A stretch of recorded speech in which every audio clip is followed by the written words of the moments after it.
మేము బాగానే ఉన్నాం అత్తయ్య. మా మీదెందుకు నీకు అటువంటి డౌటొచ్చింది అని చెప్పేసి శాలిని అయితే అనేసరికి, లేదు నేను ఇంటి సమస్యల మీద ఎక్కువగా పట్టించుకోలేదు గానీ, నాకు చాలా రోజులు బట్టి అనిపిస్తుంది. క్రాంతి ఎందుకో గానీ డిస్టర్బ్‌గా ఉన్నాడు. మీ ఇద్దరి మధ్యన ఏవో గొడవలు అవుతున్నాయని అనిపిస్తుంది.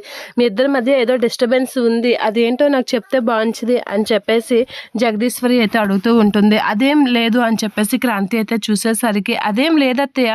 అసలు మా మధ్య ఎందుకు గొడవలుంటాయి? మేము బాగానే ఉన్నాం అని చెప్పేసి శాలిని అయితే అనేసరికి, లేదు మీ ఇద్దరి మధ్య ఏవో గొడవలు ఉన్నాయి. నాకు అర్థమవుతుంది. మీరు నా దగ్గర ఏమి దాచాలని చూడకండి. నాకు ఆ మాత్రం తెలీదా ఎవరు ఎలా ఉంటారనేది అని చెప్పేసి జగదీశ్వరి అయితే గట్టిగా నిలదీస్తూ ఉంటుంది. ఏంటి క్రాంతి, మీ మధ్యన ఏవైనా సమస్యలు ఉన్నాయా? ఏంటున్నాయో నాకు చెప్పండి.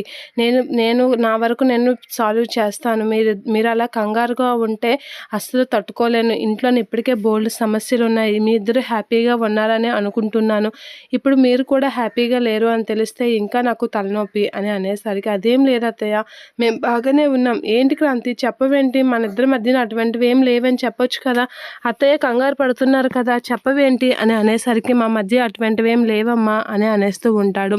క్రాంతి మాటలకి, క్రాంతి చేష్టలకి అసలు సంబంధం లేదు అనైతే జగదీశ్వర్ అనుకుంటూ ఉంటుంది. సరే శాలిని, నాకు బయట వర్క్ ఉంది, వెళ్ళి వస్తాను అని అనేసరికి, సరే క్రాంతి బాయ్ అని చెప్పేసి అనేస్తూ ఉంటుంది శాలిని.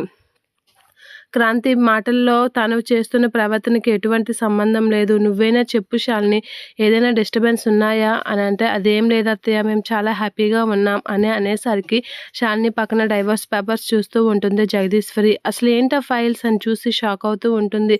ఏంటవి అని అనేసరికి, అమ్మయ్య తప్పించుకున్నాను అత్తయ్య నుంచి అని శాలిని అయితే అనుకుంటూ ఉంటుంది. ఇక జగదీశ్వరి ఆగి చూస్తూ ఉంటుంది. అమ్మో అత్తయ్యకి ఇప్పుడు ఎలా అని చెప్పేసి అనుకునేసరికి, ఏంటా పేపర్స్ అని అనేసరికి ఒక్కసారిగా షాక్ అవుతూ ఉంటుంది. ఇప్పుడు ఈ పేపర్స్ గురించి ఏమని చెప్పాలి అని అంటూ, ఇవా అత్తయ్య, ఇవి కొత్త ప్రాజెక్ట్ పేపర్స్, వాటి గురించి అవే ఇవి, క్రాంతి మర్చిపోయాడేమో, నేను ఇచ్చేస్తాలే తనకి అని అనేసరికి, సరే ఓకే, ఆ పేపర్స్ క్రాంతికి జాగ్రత్తగా ఇవ్వు అని చెప్పేసి జగదీశ్వరి అంటూ ఉంటుంది.